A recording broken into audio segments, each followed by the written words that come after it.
All right, welcome back to the second edition of the Memories with Mumbo. That's why I decided to name it. I was sitting there for like 5 minutes thinking, what should I name this thing when I'm putting the title on for all the episodes? I was like, Memories with Mumbo. So there we go. Anyway, Dad is back on with me, so we're going second episode of Memories with Mumbo. I guess first question before we get into the hunting, where did Mumbo come from? Oh wow, where did Mumbo came from college? Um, it first started off with Mumbles. One of the assistant coaches was calling me Mumbles, and then oh shoot, it was a couple of the players I think just kind of turned that into Mumbo, and next thing you know, it was a lot easier than Mulvaney or I don't know why Mo left, but anyway, it was something different, and got into Mumbo, and it stuck with me all through college. I don't know if I ever heard that story, so Yeah. new one to me too. Anyways, yeah, so yeah, second edition. Last one we talked about, you can still see him in the background. That's probably going to be Dad's spot to sit for the podcast, unless he mixes it up on me, throw us all for a loop. But you got Miles in the background. We talked about that one in the first episode of this series. But this episode, we're going to kind of stick to the antelope because there's only a couple, two or three antelope on the wall. I'll overlay kind of like I did this last episode or the last episode with him. Overlay the pictures of the antelope that we're going to talk about today. And yeah, so we've mixed it up on me. Well, there you got him in the background now. Yeah, so he's got two shoulder mounts and three, like, I guess you could call them European mounts, antelope European mounts. So we'll talk about some more antelope today. So I guess without further ado, this one does not have a name, right? Or does it? No, number one, I guess. That was my Number first, one.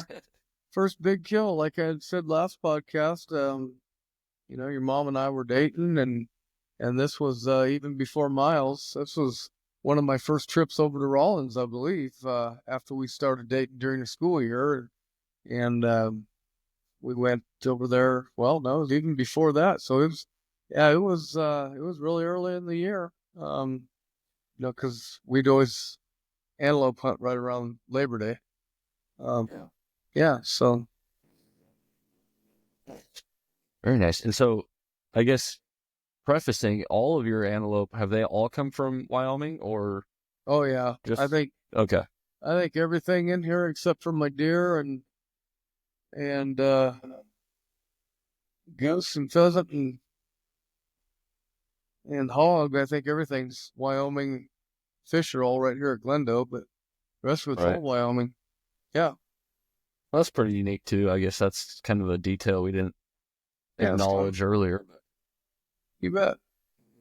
Yeah. So, all right. Well, I guess kind of give us the story on, I guess we'll call him number one, the first antelope. Number This is one, you like, betcha. like you No, said, this is your first big game species yeah, you killed. this is the first. Matter of fact, I had never even shot a rifle before. Went out there and just decided to go out and hunt. And truth be told, didn't even have a license. I was shooting under Papa's license at the time, and we went out just kind of on a weekend visit. Your mom and I, and once again we were back in the old red Ford. All four of us crammed up in one cab there, going around looking at all the different goats that were running around out there. Pretty soon we pulled up on a couple of them that were running out, and he looked over and he said, "Well, that's a pretty good one there, Mulvaney. What do you think about that?" And I said, yeah, go ahead and shoot him." Well, it was his whole intention of having me shoot this antelope, and okay. Well, he gave me the gun and he showed me how to load it. He showed me how to pull the bolt back and get a shell around in, and he said, "Well, you're out there about 250 yards, I think." He says, "Just put it right on the top of his back and kill him." That was his favorite thing to do, is tell me. Usually it was killing Mulvaney, but he just, that first time I was still new to Jim Farver and Linda Farver, and he said, "Yep, just put it right on his back and take a deep breath and squeeze that trigger and kill him." And like I said, I hadn't been around it much. A couple times maybe, if that, and Yeah. I leaned over the truck and squeezed the trigger, took a deep breath, squeezed the trigger, and boom, the gun went off and down went the antelope. And the first thing that came out of my mouth was, "Holy shit." And oh, Jim Farver, and he just started laughing, or maybe, it might have been even "Holy F," but he just started laughing about it. Looked at Linda, Mimi, and they just kind of chuckled, and old Jill, she was kind of just looking like, "Wow." I don't know about that. It was just, My I boyfriend remember just most cussed in of it front of my like it happened parents. yesterday, but yeah, it was just quite the experience, and it was a short-lived. It wasn't very long-lived at all. But we went out there, and it wasn't even really adrenaline, because I wasn't planning on it, so didn't even really happen to come about anything. It was his 280 gun rifle, which 280 is right in between a 270 and a 30-06. It's faster than a 30-06, but it shoots straight like it's flat like a 270. Caliber's right there about the same. And that's kind of it. Walked up, and then I got through the whole tutorial from Jim Farber on how to field dress an animal, and still do it his way. He taught me some things that I think I've passed down to you. And I know when you killed your antelope there, it was all kind of the same deal. Just all the different tricks that he had while he was, dressing out his animals. So we got down to it and jumped right into it, and got it all dressed out and cleaned out and watered up, and had a beer for celebration with the two girls and the two of us, and threw him in the back of the truck. We said we better get it back to town, because Labor Day weekend is still pretty warm out there. Right. And he scored. I think he was 79, 80. We just green scored everything, and he took measurements. Jim would take measurements of the horns, base, and paddle, and overall length, and he was just good at it. He was good at what he did. He was an outstanding guide, an outstanding hunter, and he could tell you that that's an 80 class antelope, and one that you want to shoot. Like I said, is the darkness in his face, and the blackness of his horns, and the height of his paddles, and everything else together, and where the hooks are. Kill it, and I just said, "Wow, I'm gonna put that one on the wall." And he kind of just kind of happy with that. That was about the end of our first hunt with Jim Farver, and like we just led on a couple years later to Miles. I might have been the next year. I'm not even positive. If it wasn't the next year, it was two later, and then the other was, like you said, there's 3 horn mounts over the flat out B.B. Crandall print that we got, and those are all your mom's kills. She just always shot those, and when it would go out antelope hunting with Papa, and kill her goats too. So yeah, that was a short trip. It was, I think we were probably maybe 10 miles out of town, if that. And that was over in the Red Desert there, and outside of Rollins, and just a quick trip, and they had plenty of access for roads. It's all gridded with the railroad there. It's all checkerboarded, and they had permission to go through. And so it was kind of a unique deal, as back in the day where you really didn't have a lot of restrictions. You either knew the ranchers or knew that nobody would care where you were at, and it just all worked out.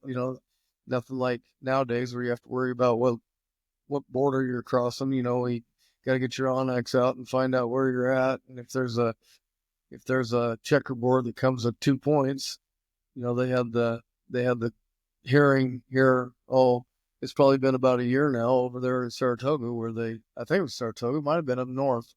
Anyway, that's where I heard about it, and Yeah. they were getting issued citations for just crossing the airspace above the property. So Right. back then we didn't have to worry about that kind of stuff, and it's changed a little bit, but it's all good. Yeah, it is interesting because, technology is a blessing and a curse because, you know, I don't know, back probably when you were hunting those antelope and like you said, a lot of people just probably, ignorance is bliss, didn't really care all that much as long as they didn't really catch anybody blatantly trespassing or anything, they really didn't care, I'm sure. And now it's like everybody has access to a map, a GPS type system, and there's almost no excuse to trespass even slightly. Like, oh, there was an accident. There's no excuse now. So, yeah, it's definitely interesting the dynamic, I guess, or the change in ideas. Again, kind of like last time, but just even the trespassing idea too, or using people's land.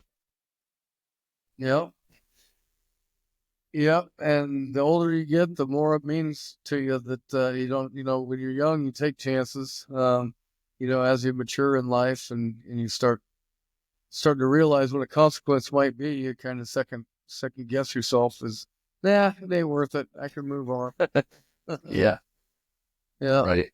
Yeah. Right. So I guess I don't know, we're about 10 minutes in, and like I said last episode, these episodes are going to be, 15, 20, 25 minutes at most long, but you don't have any other antelope up in there, right? That I'm No, not we got 2 remembering. shoulder mounts and then the 3 horn mounts, and that's it for our antelope. Yeah. I guess the only other talking point would be that I would want to bring up to talk about antelope is the one that we hunted together, and I have that mount. I should have brought it in. I might be able to edit it out, go grab it real quick and show it, but Oh yeah, I'll that'd be definitely good. overlay a picture. But Yeah. I don't know. Do you have much recollection of that hunt? Yeah, that was just your papa and you and I. We'd gone out, and it was kind of on the other side of town. It was east of Rollins and down, and actually it was on a ranch that Papa was guiding deer and elk on, and antelope. And we'd gone out there a few times. He and I had, looking for elk, big deer, arrowheads, and Right. we'd go out and do that. And then I know when you got your tag, we went out there, and we that was real fortunate. I think we'd had an opportunity to shoot one earlier, and it was kind of stretching your barrel, and I think he told you to go ahead and give it a shot just so you can get a shot out underneath your belt. Because boy, you were young. I don't remember quite how old you were, but I'm pretty certain you were in middle school. Yeah, I had to have been 12, 13. I don't know, Yeah, like right after you're able to like legally hunt. yeah. I was Like it thinking, had to have been shortly after that. 7th or 8th grade, so that would have been 12, 13 years old, 14 at the oldest. But yeah, you'd shot that one time, and I think you were a little bit discouraged as you've always been one that pushes to be successful in everything you do. And I think when that happened, it was kind of had to talk you off the cliff, if you will. And literally we went over the cliff to the other side, and I think that antelope was bedded down and just stood up there broadside. And I don't know that he was maybe 125, 150 at the most. Yeah. And Papa had dialed in on a 308 that he gave you and had it all set up, sighted in, and you stuck it right on his shoulder. And just like my first one, it popped, just died right there, went, just straight on, perfect shot. And you went through everything I went through, but you were 12, 13 years old, and I was I was probably 21, 22. So, Right. went through the whole exact thing. He showed you how to do everything. You jumped right in there, and he would do a little cutting and grab something, and then you'd jump in and do a little cutting and grab it. And I just got to Yep. sit back and have a beer and watch you. So it worked Yeah. out pretty good. But Right. that was definitely something, that you've got the mount so that you can remember that story, hopefully like I do. But uh, Yeah. if you ever didn't have it, I'd put it in here with the other two, and definitely have a story for that, because that was your initial kind of initiation to getting into big game hunting and being able to do it. I know that you and I had other hunts and not so successful. Matter of fact, I don't know that we even saw an elk that year we went up for the weekend there. If we did, they were No, far when away. we went archery, Yeah. yeah, no, we never did. Well, Never did. I think we went archery hunting, but didn't we also go up to And Gore we went. Pass there Oh, in Colorado that Tim and when we were, or yeah, when I was younger, we went rifle hunting, yeah, yeah. and yeah, there were a bunch of tracks, and yeah, because we went with Tim and Dylan. I think it was Dylan, yeah.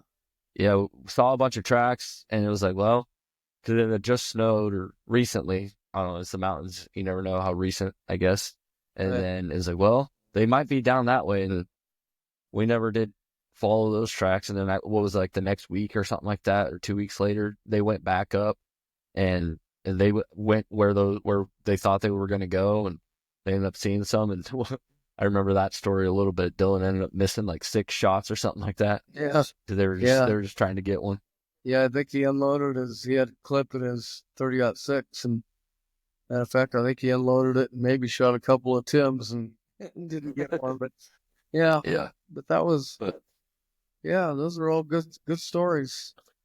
yeah, I remember the antelope hunt with Papa and you, and like you said, I think I hit that first one, but it wasn't a good hit, and it was like, well, let's go try to find it, and getting up to it, and we saw it run off, and it was like, well, that's like you said, it's really discouraging, and you, I don't know, your first experience, I can remember just being like you said, you had to kind of talk me off the cliff, and the cliff being like just a big doubt on like, what did I do? What should I do? Should I I don't know if I like hunting. It's like, no, it's okay. It's natural. And, you know, I kind of both went through it this year with having hit or possibly hit, missed, whatever, an animal.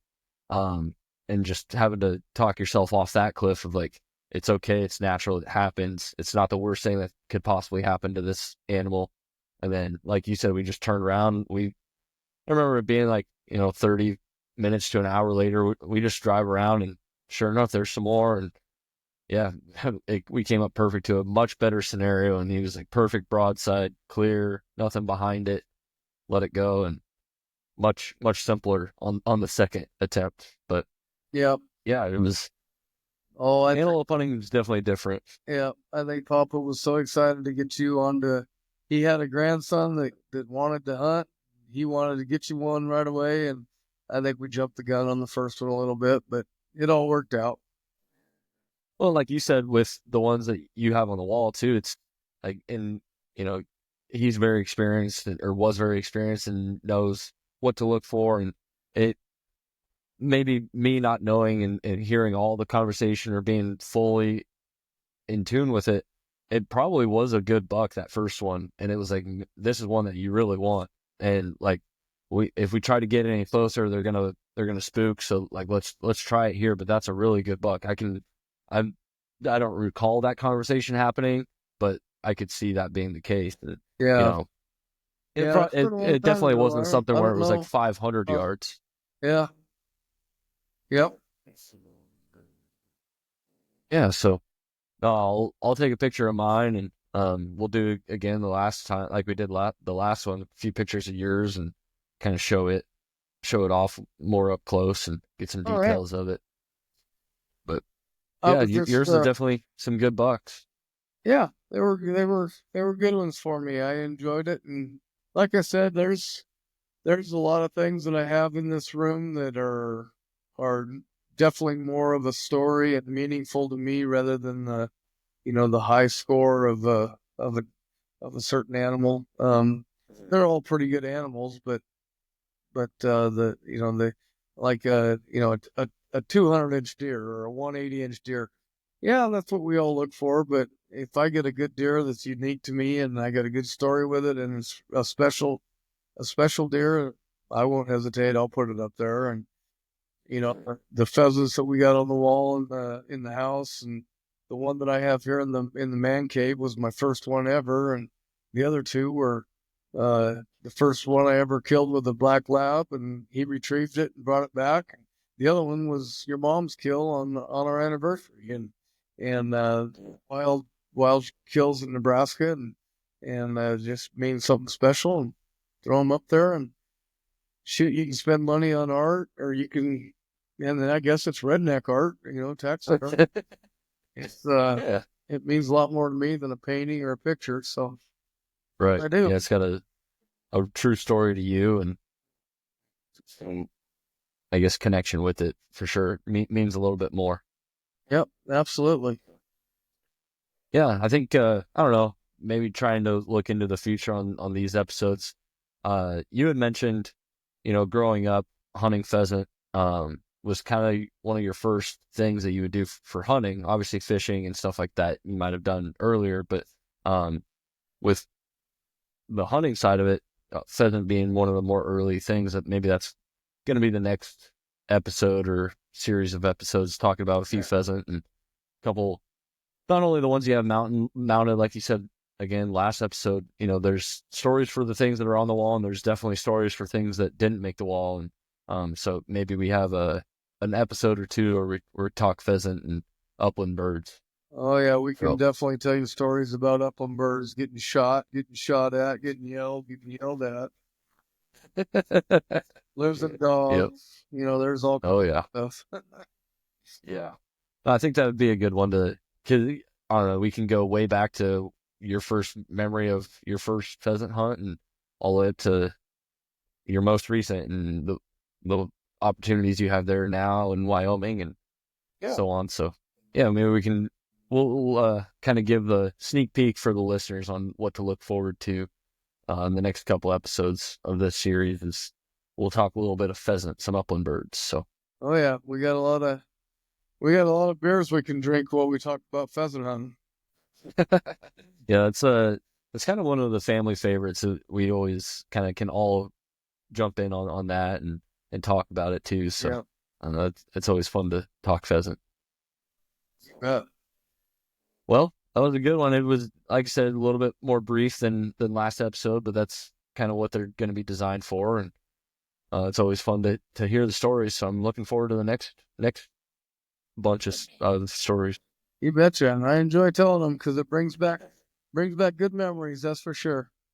Yeah, it's fun because you think about the hunt and you tell the story of the hunt, but then you get done. It's like, oh, I remember this thing of before and this thing of after, and for me, whenever I hear you tell the story that I've already heard, it's like it takes me to where I first heard those stories, and it's just fun to remember things like that and Yeah. recount them. Well, we were I was sitting there doing run orders for the National Bird Dog tournament coming up, putting together those, and we're listening to your podcast, and the one came up last week that you and I did, and your mom said, "Well, did you even remember the third horn that Miles had?" It's like, oh no, forgot all about that.